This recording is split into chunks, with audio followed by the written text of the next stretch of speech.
رضا الله تعالى وبشفاعة رسول الله وبكرامة جميع أولياء الله. الفاتحة. أعوذ بالله من الشيطان الرجيم. بسم الله الرحمن الرحيم. الحمد لله رب العالمين الرحمن الرحيم مالك يوم الدين. إياك نعبد وإياك نستعين.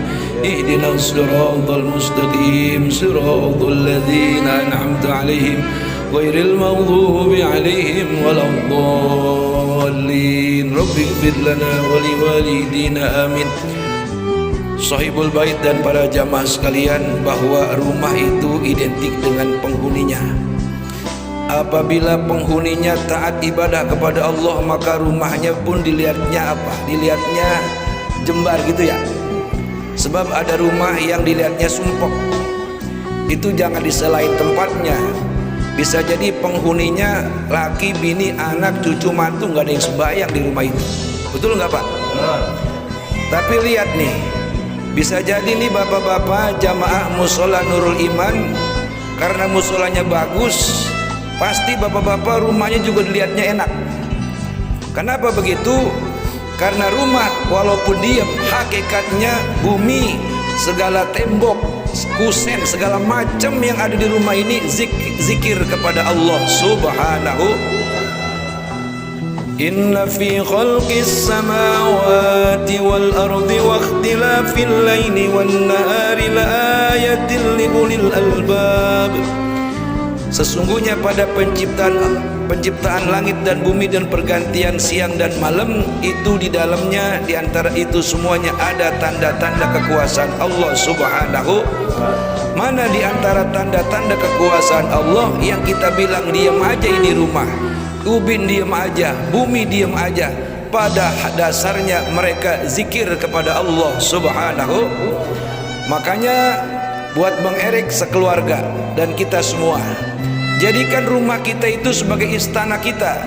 Jadikan istri dan anak-anak kita adalah permaisuri dan pangeran-pangeran kita. Apa maksudnya? Kalau kita meninggalkan rumah, ucapkan salam keselamatan buat mereka. Assalamu. Pulang dari mana-mana, termasuk pulang dari musola juga sama, ucapkan salam kepada istri dan keluarga kita. Pak Ustadz orangnya kagak ada, bagaimana beri salamnya? Udah ucapin aja salam di dalam rumah kita. Kalau orang yang rajin ibadah, itu penghuninya malaikat rahmah dan jin is, mereka yang jawab, cuman kita nggak dikasih dengar suaranya. Kalau kita dikasih dengar, balik lagi. Di rumah gua ada suara nggak ada orangnya, suaranya gede banget. Gitu, jadi itu yang jawab salam kita. Walaupun di rumah itu kosong, ada bangsa jin Islam yang dia senang tinggal di rumah kita, karena laki bini serumah itu pada ibadah kepada Allah Subhanahu. Lain cerita orang yang tidak ibadah, itu rumah isinya setan, dedemit, gandarwo, si gerandong yang ada di rumah itu. Kenapa? Orang yang tidak ibadah ketika meninggalkan rumah tidak mungkin mengucapkan salam. Betul Pak?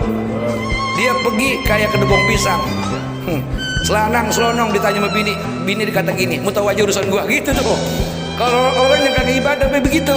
Tapi orang yang tukang ibadah, ketika ditanya, bang tumben pulang telat, pengajian ceramahnya kepanjangan. Ada aja alasannya. Iya bang, kok ini buru-buru, biasanya lama, ini ada urusan tahlilan, pasti nyaut. Itu suami yang ibadah. Jadi bagaimana agar rumah itu dilihatnya enak, membawa berkah, dan bagaimana penghuninya supaya tinggal di rumah itu dia mendapatkan keberuntungan, mendapatkan keberkahan, dijauhkan oleh Allah daripada suwe, sial, ya kan? Tahu nggak itu? Suwe, sial, apes, hidup udah parah udah itu. Mau dihitung-hitung kemana juga kalau orang kagak ibadah mah tetap aja. Wah, jangan-jangan salah ngadep nih, salah ngadep. Jangan-jangan lu nempatin rumah salah hari. Nah, lu nya sembahyang kagak, cendang munyang lu kagak sembahyang pengen nyari berkah. Jadi orang yang kalau ibadahnya rajin, insya Allah dah. Di mana dia tinggal kayak Bang Erik nih, emang dari Cipete tukang ajan dia Pak. Nih ajan mulu. Tukang ajan, emang kebetulan baru belajar ngaji sama saya. Ya pokoknya Al-Quran 30 juz jangan ditanya. Udah di luar kepala dia semua itu. Jadi bagaimana rumah tangga atau sebuah rumah menjadi berkah, menjadi nyaman, disabanya, ya kan, kita mendatanginya. Jawabannya tidak lain tidak bukan, penghuninya harus bersesuaian dengan bumi yang dijadikan rumah, karena bumi itu semuanya bertasbih berzikir kepada Allah Subhanahu. Senada dengan ini Nabi bersabda, sayyinu buyutakum ay manazilakum bis salati wa qiraatil Quran.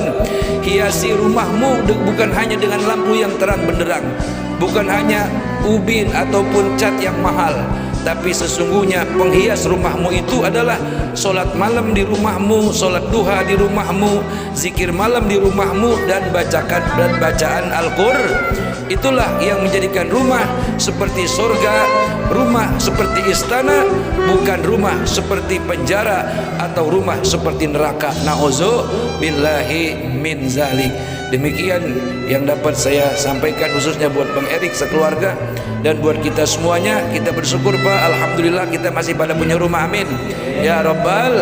Bagaimana yang kontrak, yang penting tiap bulan kuat bayar, alhamdulillah, daripada tinggal di kolong jembatan. Betul-betul udah, pokoknya bersyukur aja, ibadah kepada Allah Subhanahu wa ta'ala sebagai tanda syukur kita atas segala karunia-Nya. Demikian, kurang lebih mohon maaf, doa akan dipimpin oleh Ustaz Hasan. Dari saya cukup sekian, wallahul muwafiq ila aqwamit thoriq. Wassalamualaikum warahmatullahi wabarakatuh. Ustaz, jangan, nggak boleh.